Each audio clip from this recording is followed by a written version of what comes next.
we've ascertained the state of the crime scene. Let's find a place to sort out our findings once Malus returns. It seems to me that there are several things that don't add up here. Apologies for the wait, demoiselle. So, what did the guards say? Did the criminal escape through the vent? They believe the odds of that are very low, since the vent leads to the Opera House's basement. The guards have checked the area carefully. No one left through the basement during the performance or after the incident. Ok, personne s'est No one échappé was pendant found le hiding there. par le sous-sol. So the tunnels become like a secret chamber then. You know, like the kind you usually see in novels. The plot thickens. Halsey's disappearance and Cowell's death are both quite inexplicable. No wonder Farina was so confident in her accusation. All the current evidence points toward Linny and Lynette. In other words, the charges are very likely to be upheld unless we make some considerable progress. Charges and then trial. So if the charges are upheld, they'll announce a sentence? That's right. This is how a trial goes in the Opera House. During the proceedings, the Chief Justice and the oratrice will hear statements from both sides. That's right. This is how indemnitium is produced. The statements from both sides, the defenses from attorneys, witness testimonies, and even the audience's emotions will all be projected on the oratrice. To put it simply, it's as if the oratrice has its own will, and is a judge in its own right. This also precludes any kind of favoritism on the part of the Chief Justice. And not that this has ever happened anyway. Once both sides have finished speaking, the Chief Justice will make his final decision. This, too, will be used by the oratrice as a reference. Then, finally, the oratrice will be consulted by officials. Huh? So that machine is the one that actually decides? Paimon thought Neverlet called the shots. In practice, there is very little difference. Both have always come to the same judgment. Which is why people have great faith in the Chief Justice. Ah, yes, the guards also asked me to convey that none of us will be allowed to leave this place before the trial. Huh? Why? Because we've chosen to act as the twins' proxies. That makes us persons related to the case. They're concerned that we might be colluding with outside parties, or that we might find outside help to disrupt the case. And even if that were not so, it could prove problematic if we happen to spread key information about the case ahead of time. I'm ready to break out at any time. Whoa, whoa! There's no need for that! Paimon thinks they have a point. That said, are they providing food?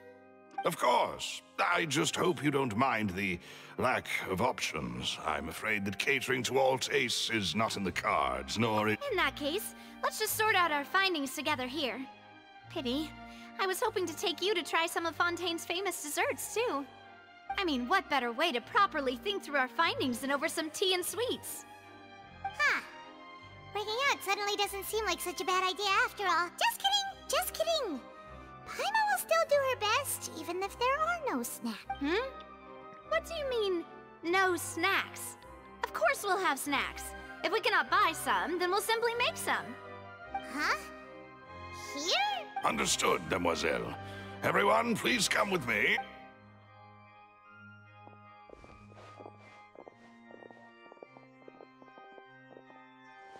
Wait, you're carrying a portable stove with you? Yes, I must be prepared to meet the demoiselle's baking needs whenever the fancy strikes her. I have eggs, sugar, and almonds at the ready. Good work, you two. Then I'll get to it. Please sit tight for a moment. You'll get to taste my awesome snacks soon enough. These three are quite the interesting group.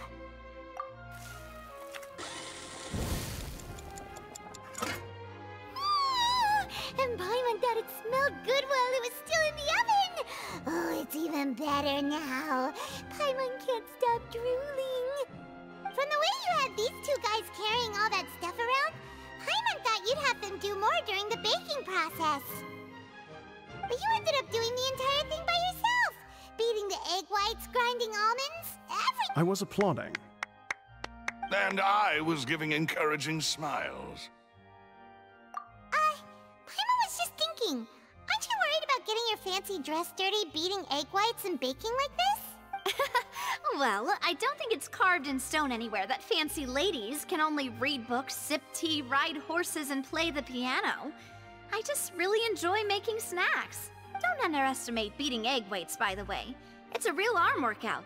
You also need to beat them to just the right consistency, or your macarons will crack. Anyway, give these a try, fresh out of the oven. There's 3 for each of us.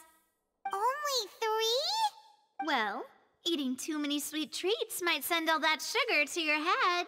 You wouldn't be able to think clearly about the case on a sugar rush, would you? Tea is ready to be served as well. This is Demoiselle's favorite, strong black tea with a floral fragrance that clears the mind and lifts the spirit. No need for concern. I'm merely doing as I should.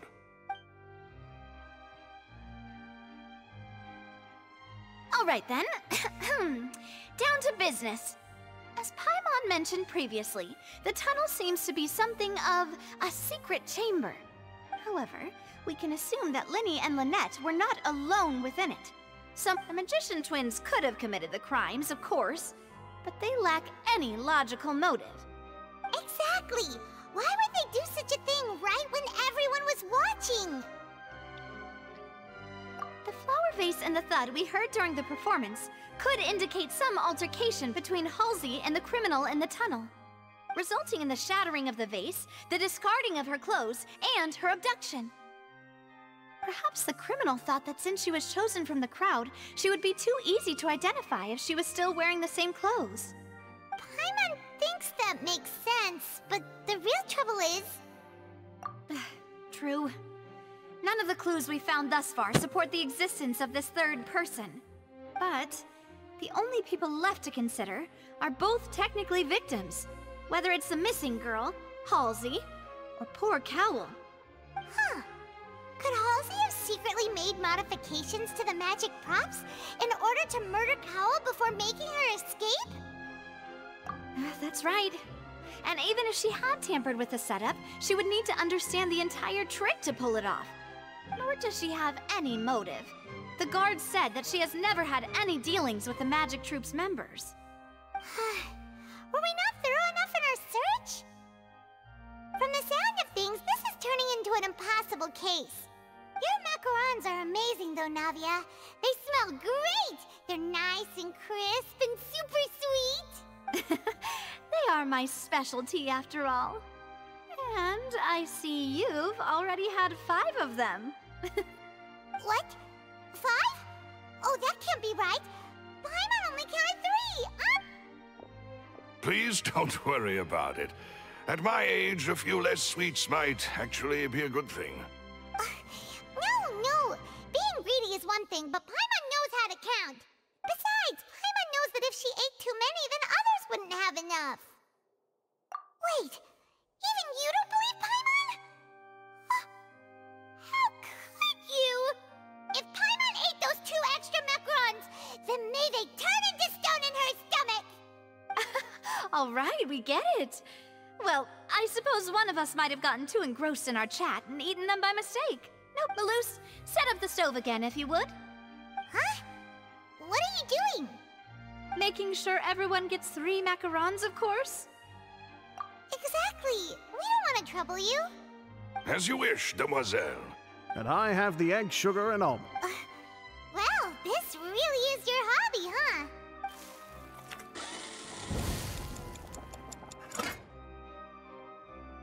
Well, that's it for snack time. I'm going to have another look around the area.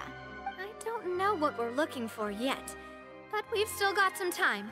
As attorneys, I suggest the 2 of you think the case over again. It would be awkward if you got all tongue-tied on stage during the trial. All right, thanks for your help, and for the snacks. It was nothing. A small task for the Spina di Rosula. Silver, Maloose, it's time to go. I'll be back if I find anything new.